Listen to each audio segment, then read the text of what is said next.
तो वो अय्यूब की पुस्तक से इस आयत को निकाल दी। The Lord gave and the Lord had taken away. Blessed be the name of the Lord. परमेश्वर ने दिया, परमेश्वर ने ले लिया, परमेश्वर का नाम धन्य माना जाए। If you just ponder on that powerful statement of the Bible, परंतु आप केवल बाइबल के उस एक वचन पर यदि आप मनन करेंगे, you will see three most important things in that. आप तीन अति महत्वपूर्ण बातों को देख पाएंगे। The gift, the grief, the glory. दुख, वरदान और महिमा। Let me repeat one more time. एक बार फिर से मैं कहना चाहूंगा, The gift, the grief, the glory. दान, दुख और महिमा। Life is a gift from God. और जीवन परमेश्वर के द्वारा दिया गया एक उपहार है। The life which you are living और जो जिंदगी आप जी रहे हैं, is only because of God. यह तो केवल परमेश्वर की वजह से है। But in this journey, लेकिन इस यात्रा में separation will be there. अलगाई होगी, Death will be there. मृत्यु होगा।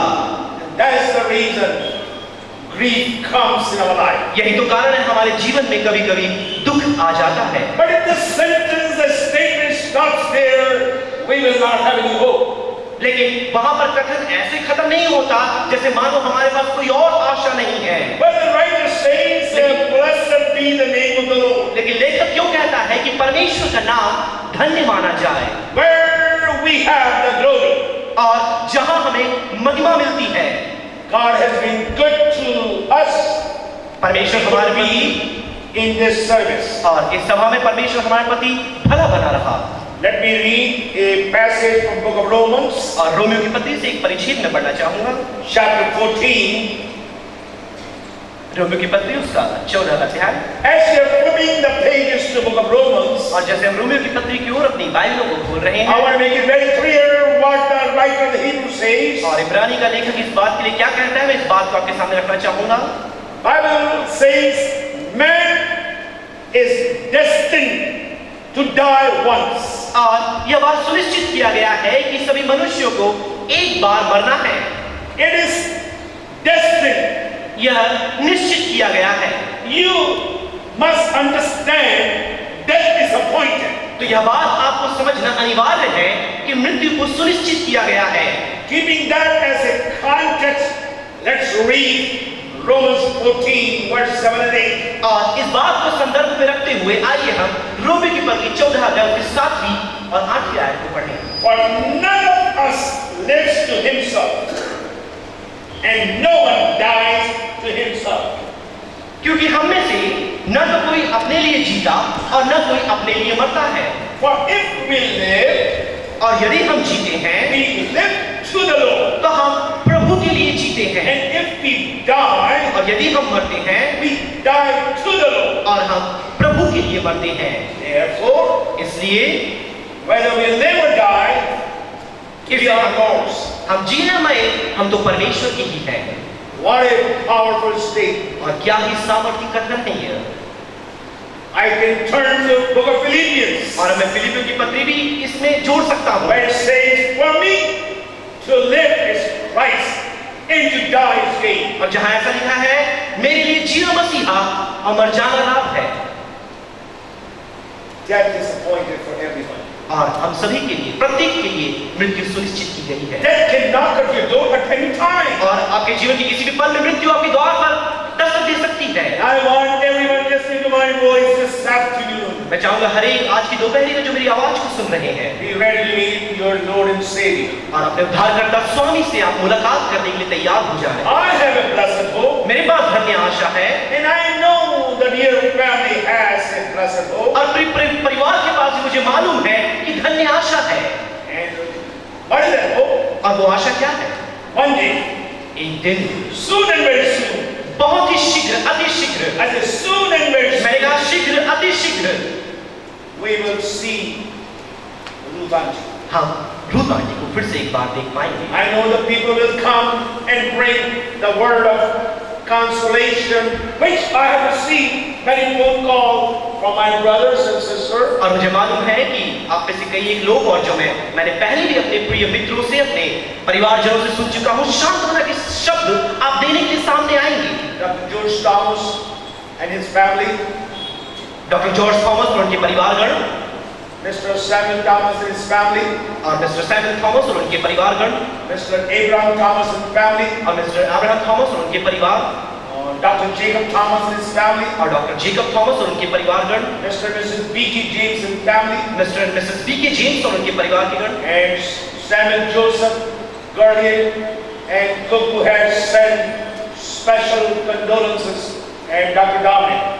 सैमुअल जोसेफ, कर्ली, कुकू और डॉक्टर डोमिनिक, इन सभी ने अपने सांत्वना के शब्दों को मुझे पहुंचाए हैं। Only thing I'm little upset, the internet is down completely in Tarsi. और केवल एक बात को लेकर मैं थोड़ा दुखित हूँ, थोड़ा सा नाराज हूँ कि पूरे टारसी भर में इंटरनेट नहीं चल रहा है। But we will do something, we'll upload this one, so there will be a delay of 15 minutes, but the relatives and other people will be able to watch this service. तो हम प्रयत्न करेंगे, भले ही हम लाइव स्ट्रीमिंग नहीं कर पाए, लेकिन कुछ समय के बाद हम इसे YouTube में अपलोड कर देंगे ताकि प्रिय मित्रगण और रिश्तेदार जो बाहर रहते हैं इसे देख पाएं। As we close the speaking part, और जैसे ये संबोधन करने की जो समय है, जब इसको हम समाप्ति की ओर लेकर Bible जाते हैं, says, बाइबल ये बताती है, now the God of peace himself sanctify you completely. अब शांति का परमेश्वर स्वयं आप सभी को परिशुद्ध करने पाए। Not only the God of peace will give you comfort and peace, और यह शांति का परमेश्वर आपको केवल सांत्वना और शांति बद में देगा, but my Bible says, लेकिन मेरे बारे में यूं लिखा है, make the God of peace himself sanctify you completely. लेकिन शांति का परमेश्वर स्वयं अपने आप से होकर आपको शुद्ध करेगा, Because no one can see God without holiness. क्योंकि पवित्रता के बगैर कोई भी उस परमेश्वर को नहीं देख सकता। No church can take you to heaven. कोई भी कलीसिया स्वर्ग में प्रवेश नहीं कर सकती। Some leaders during the time of funeral service, they will send the person who never experienced Jesus Christ to heaven. और कुछ पास्टर या कुछ पासवान, कुछ अगुवे अंतिम संस्कार के समय में मृत व्यक्ति को तो स्वर्ग में भेजने का प्रयत्न करते हैं जिसने कभी भी विश्वासी का जीवन नहीं जिया। You can pray 20 hours, that person who never accepted Jesus Christ will not be in heaven. जिस व्यक्ति ने मसीह यीशु को स्वीकार नहीं किया अपने उद्धारकर्ता के रूप में, आप चाहे 20 घंटे प्रार्थना कर ले, वह कभी स्वर्ग नहीं जा सकता। I believe लेकिन मैं विश्वास करता हूँ, a person who accepts Jesus Christ as their master, Lord and Savior, and lives a righteous life, pleasing to God and having a right relationship with God, a man will reach heaven and see God. लेकिन एक व्यक्ति ने जिसने मसीह यीशु को अपना उद्धारकर्ता के रूप में स्वीकार किया, परमेश्वर की दृष्टि में पवित्र जीवन को जीता है, मनुष्य के साथ अच्छे संबंध को बनाकर रखता है, निश्चित रूप से स्वर्ग में प्रवेश पाकर परमेश्वर को देखने पाएगा। Bible is very clear. और बाइबल इस बात में बहुत ही स्पष्ट है। Now,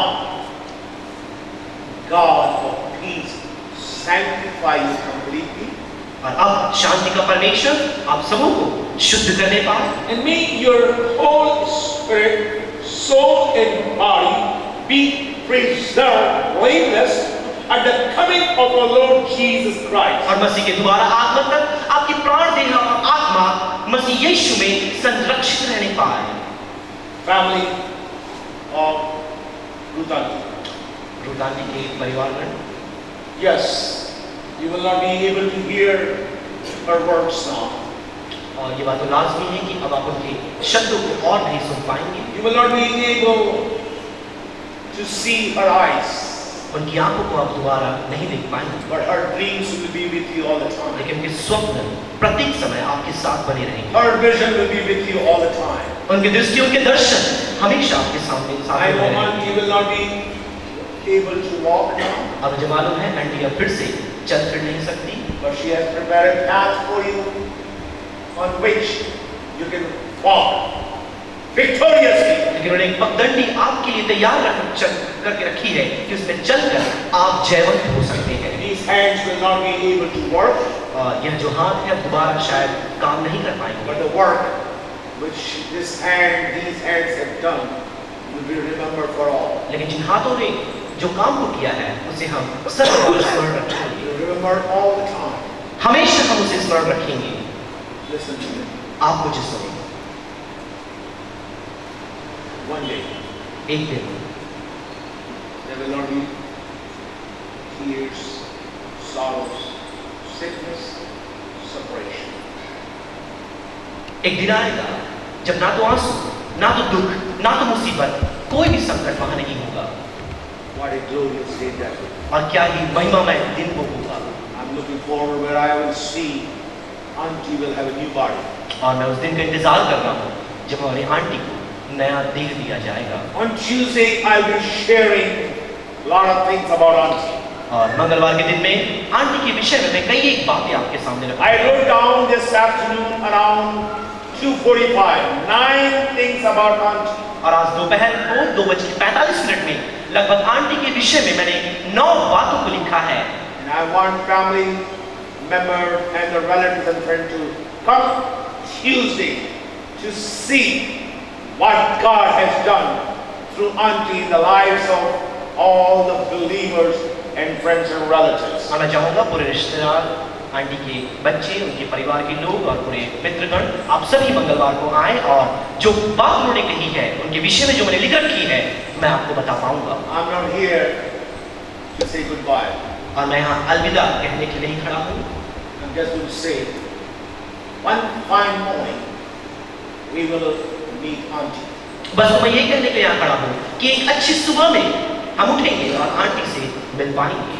What a joy that will bring in my heart. और क्या ही आनंद वो मेरे दिल को, क्या सुकून मुझे वो Not पहुंचाएगा। only because we were attached to this family for long, और ये ना केवल इसलिए होगा कि हम काफी लंबे समय से इस परिवार से जुड़े हुए हैं, not only she was the Sunday school teacher, ना केवल इसलिए कि हमारी कलीसिया में वो संडे स्कूल की शिक्षिका रही है। at this age, 2 Sundays ago, she was teaching here. ताज्जुब की बात है इस उम्र में 2 रविवार पहले ही वो संडे स्कूल में आकर बच्चों को शिक्षाएं प्रदान करती थी। And she told a student